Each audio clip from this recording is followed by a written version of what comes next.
السلام علیکم. جیم نانجی مهم خبرونه سره زم سوبر شاهین. مهم خبرونه کې اولین خبر تاسو ته درکو چې فلسطین د میډیا مطابق اسرائیل پوج دسته چې ګمدا هغه په د غزي په جمعات باندې حمله کړې ده او الته د جمعات نه ریسټورانټ جوړ کړی دی او په ویډیو کې دای هم خولې دي چې په ای جمعات کې پوجانو دسته چې ګمدا هغه ګرځي او د جمعات نه بهر د هغه ټینکونه هم ولاړ دي.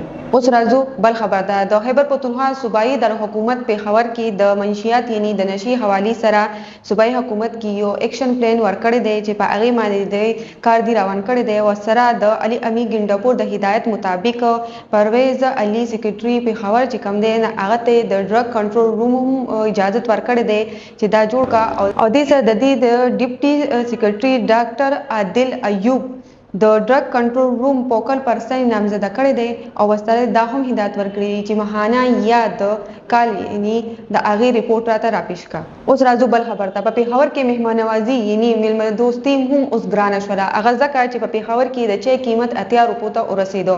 د وی پیالې چای قیمت چې هغه 40 روپے او د 2 پیالو چای قیمت چې 95 کې ورکی د هغه قیمت ته 80 روپے. د دې علاوه کو څوک دودھ پتی هم غواړي دای قیمت 110 روپے ته ورسېدو. اوس راځو بل خبر ته.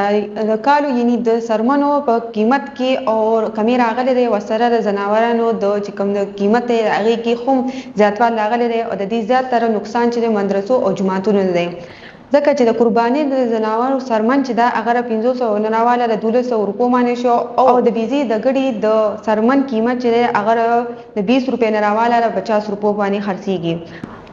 اوس راځو ټول اخیری خبر ته. په مانسره کې بچانا روډ من موجود الیف بینک ته 2 کسان رااله او د تماچی په نوکه باندې د بینک نه 2 کروڑ روپے او تختولې په موټر سایکل لاړلو.